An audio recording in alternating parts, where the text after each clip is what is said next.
You know what? There were no matches for the Ibis this weekend because every match was postponed because of the weather, because of the adverse weather conditions. But we'd like to give a big shout out to the Glemnet Southern Amateur League. The Glemnet Southern Amateur League.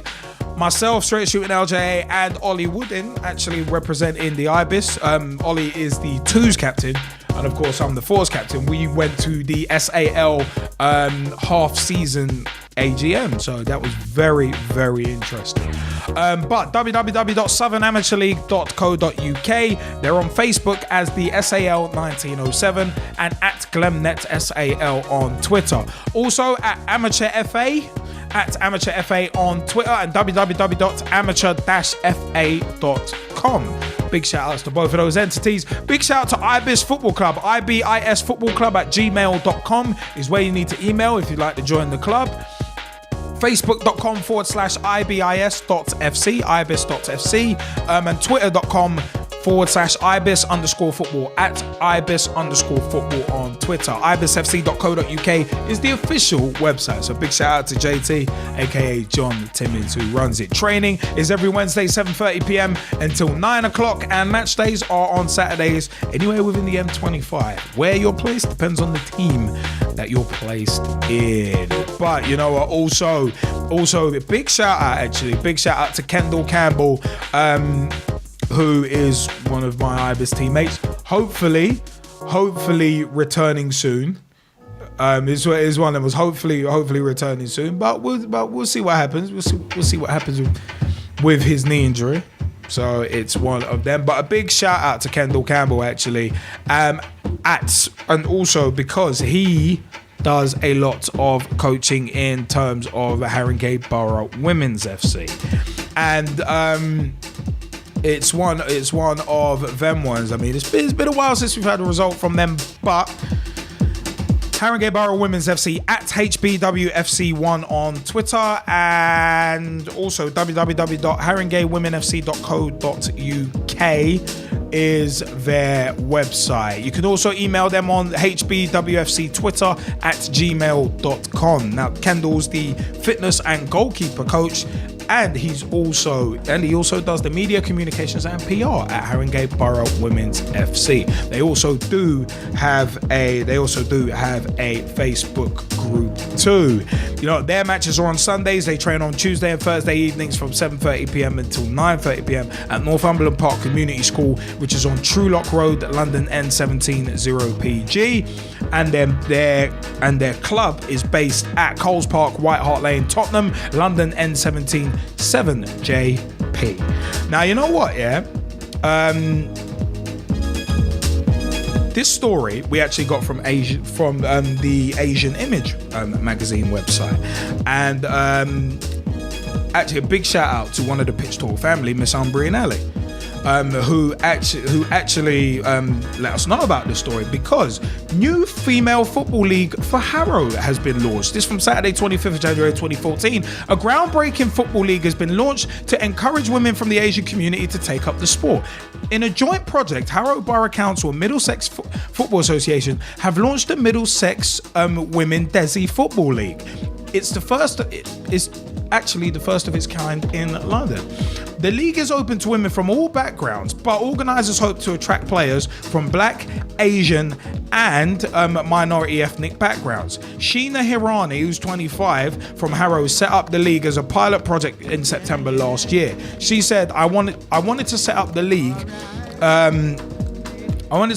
to give Asian females an opportunity to play and encourage more women and girls from Harrow and Brent to participate in football. We started on a small scale with just a few teams so we could gauge their response. The feedback we received was positive, and now I want to get more teams from all backgrounds involved. Women's Development Officer for Middlesex FA, Kiara Allen, said female football across the country has grown dramatically over the past year and continues to do so. The Desi division has been a fantastic program, and alongside the newly formed friendly division, we are pleased to offer an innovative approach to re-engaging females. Those interested in taking part in the league can find out more by emailing Ciara, CIARA.Allen,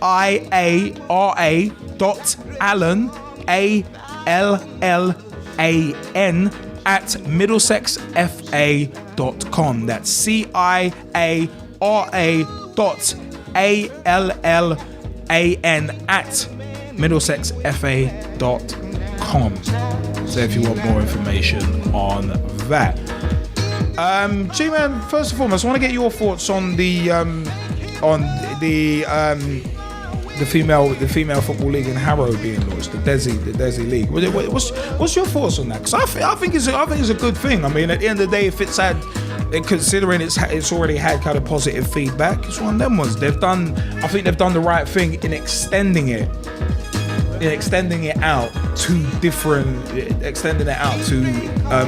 people from all backgrounds. I think that's a smart move. But what do you reckon, man? I think it could be a real good thing. Yeah, it can only be a good thing as long as it's driving the community to get involved and playing sport, I guess, and also, competitive sport. And really and truthfully, it's just a good thing to see a league being set up. Yeah, I'll get it. It's one of them ones. I mean, I think it's good because it's a case of it's developing something at grassroots level. It's doing something at grassroots level. And speaking of that, actually, there's an e-petition that has been created by David Crosby, MP, and has about 28,000 signatures so far. Basically, force the Premier League to back grassroots football. Responsible Department for Culture, Media and Sport. We call on the government to ensure that grassroots football receives financial support from the Premier League. Government cuts mean that many local authorities are no longer able to fund grassroots football. Fees for basic facilities are climbing to the point where ordinary people are being priced out of our national sport. This was also a point that was actually mentioned at the SAL AGM, half-season AGM as well, about the prices of facilities and the facilities not being brilliant at amateur league level because of the cost implications. But we'll carry on. The Premier League continues to grow in popularity around the world. Domestic broadcasting rights for 2013, 2014 to 2015, 2016 have been sold for £3 billion. Combined with global rights, the Premier League could bring in as much as £5 billion over the next 3 seasons. This cash boost must not be wasted on ever-increasing wages for players when grassroots football is struggling, especially at 11-a-side level. I mean, we've seen that crap hit the fan personally. But the government must encourage the FA to ensure that 7.5% of money from broadcasting rights goes to fund grassroots football. I think it should be more, to be honest.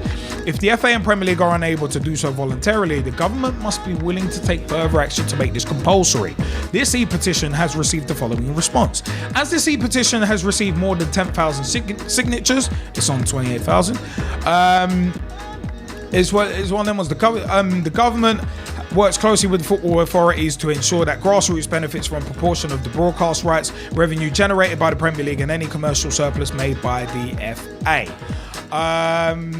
The Premier League makes a significant contribution to grassroots football that has continued to grow since the league's inception. Over the next 3 seasons, the league will redistribute over £850 million to help strengthen football below the top tier. This includes solidarity payments to support the 72 clubs in the Football League and the 68 clubs in the 3 divisions of the Football Conference, the Skrill Premier in it.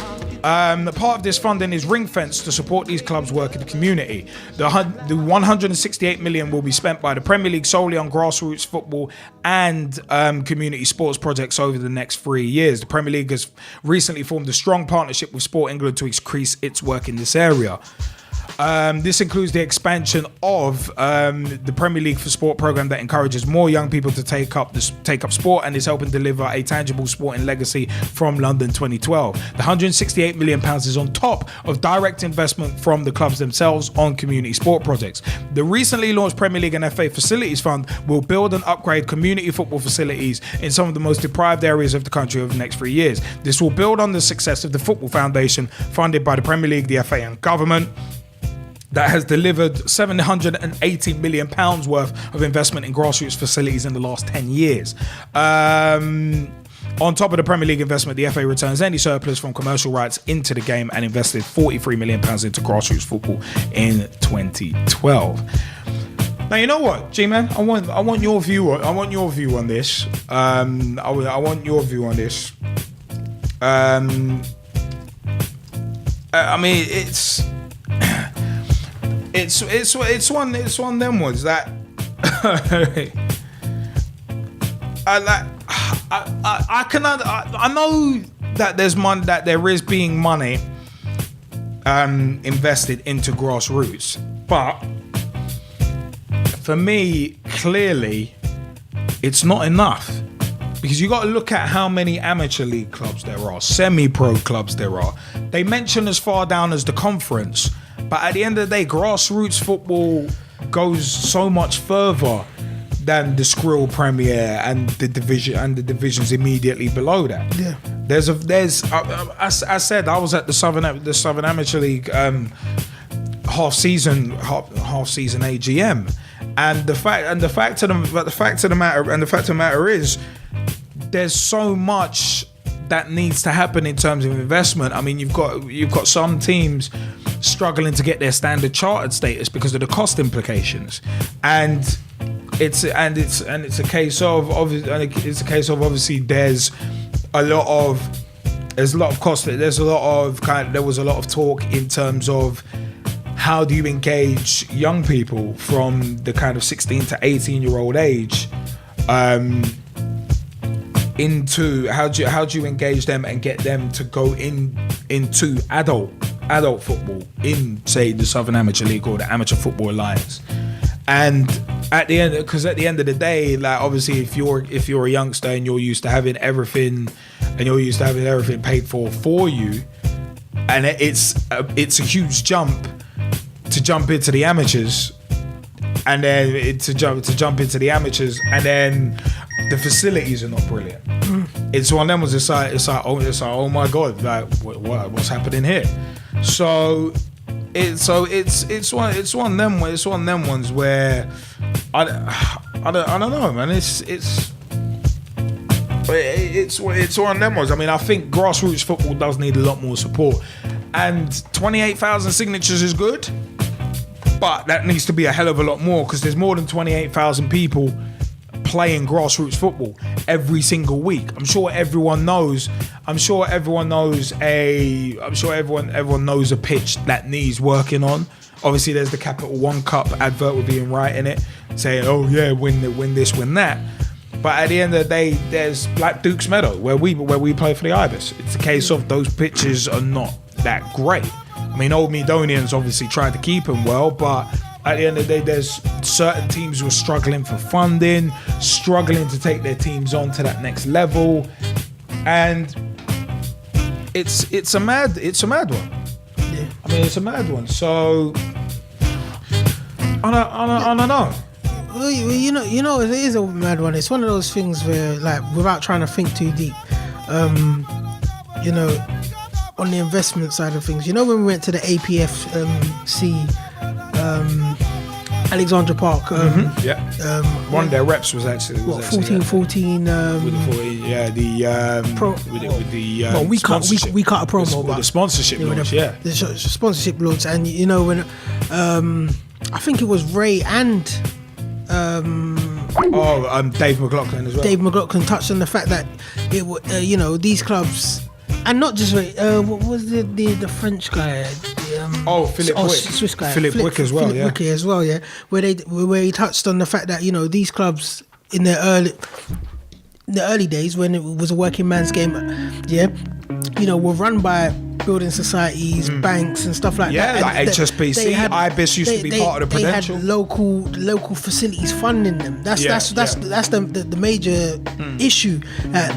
In this day and age, those things have, you know, banks, all those sort of investments, they're not even looking at football in that sort of way no more, because if it's not going to make them big money, if it's not the Premiership, it's not worth it. It doesn't matter. It doesn't matter. So I think that's where football on the grassroots level, just looking at it, trying to look at it from a logical, is suffering on a lower league levels, because there isn't that investment. You ain't going to get the barbershop man investing his money into his local club.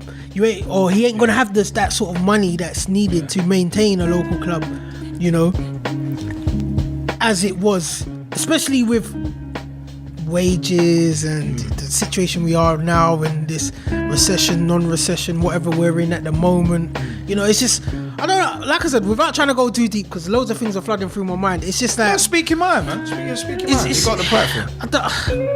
Like, you're just thinking like, for what football is, you know, and the price of everything, like you said, balls alone. How much is a good football? 20 quid. 20 quid. Yeah. 20 quid. Now, training, how many balls do we need to train with when we go to Ibis? You know, then match balls as well to separate them from the balls that you use. Then, you know, it's just, you just start to accumulate all this money. Then you're thinking like pitch fees for the training pitch fees for the match pitches.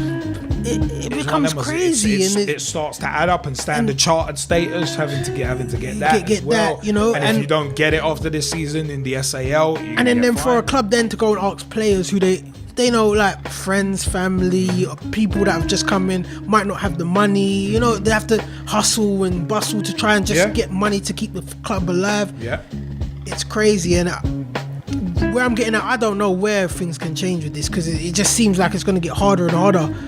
And but then that's where this petition from at Save Grassroots on Twitter is very important. But because then it will make clubs potentially pledge more money into grassroots football, but then it's a case of how far and wide is that money reaching? That's my concern. This thing looks at grassroots as basically the 72 teams in the football league, then the Skrill Premier and a couple of divisions down. This is when grassroots is youth. There's youth football, there's semi-pro football, there's amateur league football. There's so much more. I'm going to be real with you. Clubs ain't looking to do that.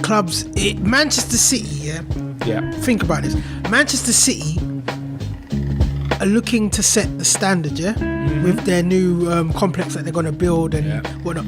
Clubs ain't looking to help grassroots football. Clubs are looking to take over grassroots football. That's look what Manchester City's doing. If Manchester City do that, they complete that project, then clubs, Chelsea are going to look to invest like that. Arsenal will look to invest like that, and clubs will just start buying up land and trying to have 15, 16 teams. All over. You might see. And then it won't be grassroots football. All this working man's game, you know, for us guys that go to work and just want to play football and everything, those facilities will be far and in between for us to do it, because these clubs are gonna not just grab the resources, they're gonna grab the talent, the players that want to play, and the players that basically they don't quite make it to the top, but they're gonna drop off in some way. I honestly believe that's the way it will go. I don't know if that's well, it's an interesting but I believe that's the way it will go, and they just look to make money off that. That's where they make an extra benchmark of trying to make money from it. This is the thing about the Premier League and the upper divisions. A lot of them are all about making money. They're not about giving back. They do have community schemes, but it's a case of how far reaching are those community schemes. And also, it's good having community schemes, but also you got to look at some of the other grassroots teams around you that are struggling. Old Latimerians. One of the best examples. Old Latimerians had to fold over the summer. They became the Ibis ones. So you're having to get teams being amalgamated and merging. So it's one of them ones. I mean, you never know. You might end up seeing teams like AFC Liverpool or FC United of Manchester getting taken over by the bigger sides, just swallowed up. Swallowed up. But it will probably be the better word. And it'd be sad to see it. Because then obviously you'll have to be paying a lot more fees and all that to play football. Because don't get me wrong, what it will do is those that were quite good or those that are really hungry into the coaching thing, it will give them jobs, because there are going to be extra teams for them to coach in that. But it's for those who just want to leisurely play football and do those things, it will affect them, because who's going to set up football games for them? Who's going to set up clubs for them? Who's going to keep things ticking over? Because people that run clubs on grassroots levels, really and truthfully, are just people that had that real passion and wish, really like driven, that wish they could have made it. They could have made it, but they had that logic of how to run a club of some sort. You know, not everyone can run a club. No. I mean, especially not an 11-a-side club. I mean, an 11-a-side club, the amount of stuff that goes into getting a game on Saturday at an 11-a-side club, I've seen portions of personally, it. I'll say and this. I know it's a lot of anyone bloody can work. be a footballer, but not anyone can run a club. Yeah. And it's those people that grassroots football doesn't want to lose are the people that know how to run clubs. Because once you lose those, everything's going to topple. Yeah. Well, it's like what Samir Sawney said in his Pitch Talk Meets, which is on youtube.com/Pitch Talk, about the footballing pyramid being upside down. It's one of them ones. All the money's going up. But there's so many teams at the base that are making things strong. Yeah. And it's just not, and it's one of them ones where it's just not like, I don't know, it's just not, it's not being distributed. That's the thing. That's the thing that concerns me. So I don't know. But at Save Grassroots on Twitter, big shout out to them because they're the ones who actually drew our attention to this petition. And at Save Grassroots on Twitter are actually forwarding it and are doing great work in trying to save grassroots football. So big shout out to them and a big thank you to them for letting us read out their e-petition. But if you want to find out more information on that e-petition, it's epetitions.direct.gov.uk/petitions/46134. That's epetitions.direct.gov.uk/petitions/46134. That's the e-petition forcing the Premier League to back grassroots football.